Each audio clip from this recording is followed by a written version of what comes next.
All right, today I'm here again with Bo Eckstein, and today we're going to do some trash talking. What do I mean by that? Bo is going to talk about the $10 billion trash gold mine and why one particular franchise that he deals with is dominating the market. So, hi, Bo.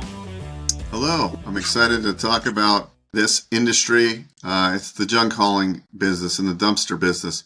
So we work with several different brands, but I'm going to talk about one in particular today.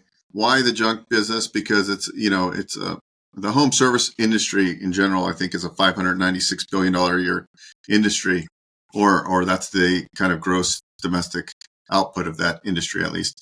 Everybody has junk and everybody has to do something with their junk.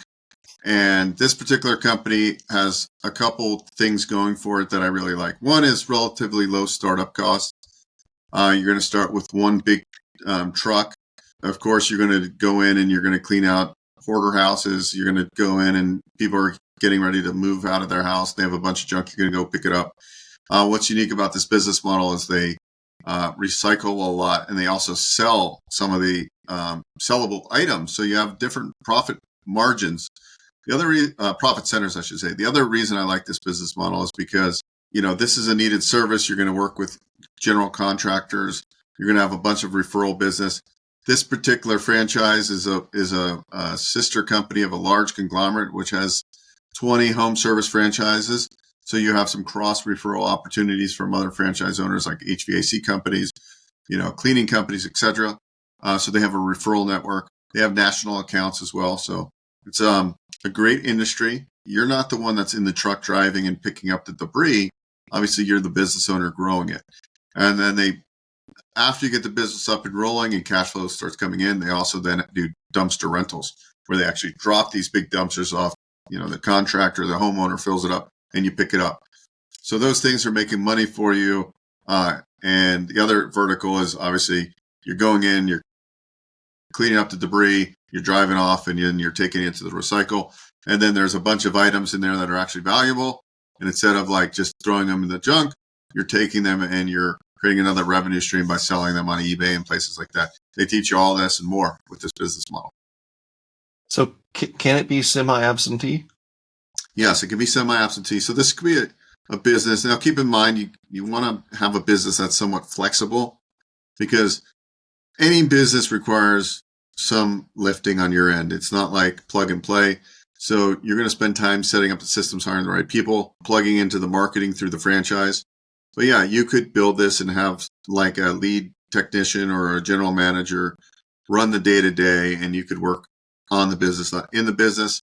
Obviously, there's a little bit layer of more costs for more overhead with employees, but you can do that. The other reason I like this business is if you're looking at semi-absentee, it's probably because you're making pretty good money on a W-2. This business could have potential good tax write-offs because you're buying trucks and dumpsters, which you can utilize some of the Section 179 and bonus depreciation we talk about if you set up the right entity.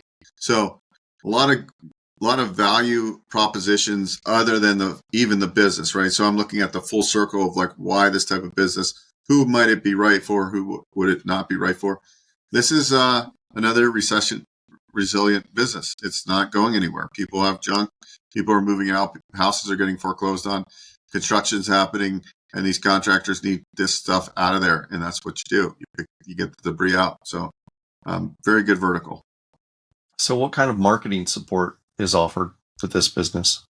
The call center, they have that hub, which is a referral network between the business owners.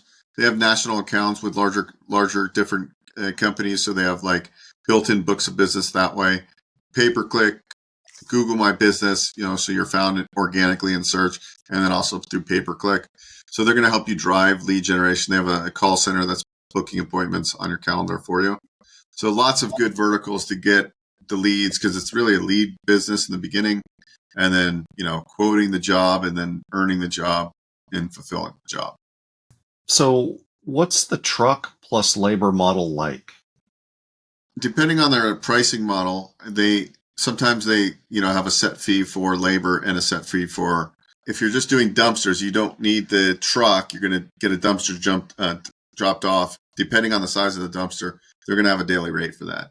And then if you're looking at like having workers come and fill the truck and leave the property, actually do the work, they're going to have, usually they have a pricing model at like the rate of the truck and the rate per worker that's billed. So like it's pretty transparent pricing as well. So you know what you're getting into. So most of the people I would imagine, I'm just looking at myself, I would probably pay a little bit more to have somebody else do that because I don't want to be doing that.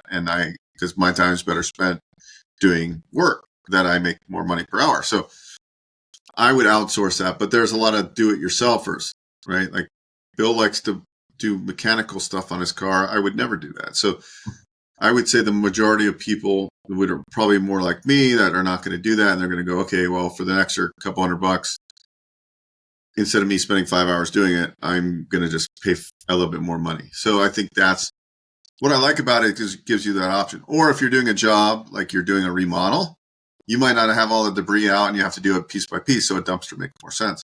Having those verticals are good because it's not one size fits all. If you just had a business that just did dumpsters, there are franchise models that just do dumpsters. That's a good business model as well. But I personally, looking at this business, I would want both service lines because they're both needed. And so if somebody called you and say, hey, we're looking to get a bunch of stuff removed and taken out of here, and I go, well, I just do dumpsters, I just lost 50% of the business.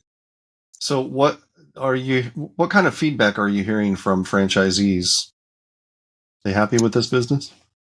You know, overall, I don't have that many franchisees that I personally talk to, but one of the nice things is when you're exploring franchise models, part of the due diligence process is we call it validation calls. So you actually get on the phone or Zoom and talk to owners.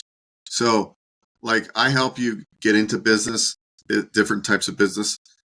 You're going to be the one that's actually asking a lot of questions. We're going to give you templates and tools to uncover questions that you want to know. You want to know the good, the bad, the ugly. And obviously the franchise system themselves, they're only going to tell you the beautiful stuff, right? You want to get in, you want to talk to the owners and become friends with them. Those validation calls are critical. So I would say what I would tell you doesn't really matter. It's what you end up discovering on these validation calls that really matters. All right. In closing, anything else you want to say about this business or about the industry in general or franchising at all? Yeah. So generally this is just one idea. So what we do is we have a process where we take you through a business assessment. We do a questionnaire on different service lines or verticals of industries that you might be interested in. We dive into a little bit of your financials, like what's your investment range, and we talk about what the options are with SBA financing. So we take that all into consideration. So if this business is like, well, I'm interested, but what else is there? That's the point. We're not going to just show you one business. We're going to show you 7, 8, 9, 10. We're going to talk to you about these different business models. Do you need a physical location, storage yard? What kind of, how intensive is the cash flow needed to buy more of these dumpsters? Maybe it's not a good fit. Maybe it is. Maybe you like it because you got potential tax write-offs. So the most important thing is to figure out what type of business model and lifestyle business you want. And then we back into showing you 7 or 10 different business models.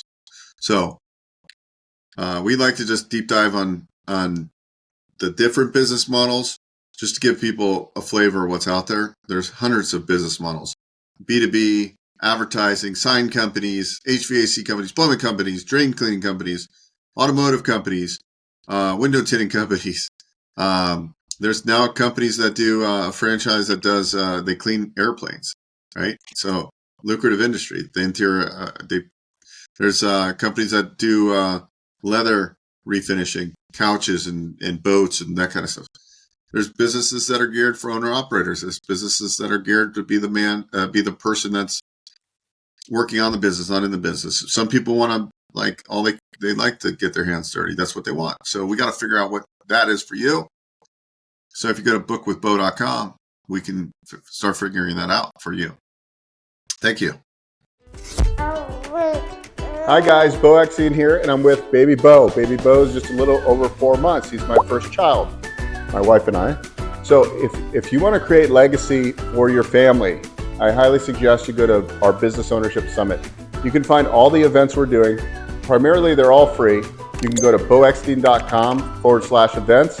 And I hope to see you at one of our events where we teach business ownership, how to leverage SBA financing, tax strategies. I'm not a CPA and an attorney, but we bring CPAs on. You're going to learn why everyone should own a small business. So I hope you attend. Go to boeckstein.com/events. I'll see you at the next one.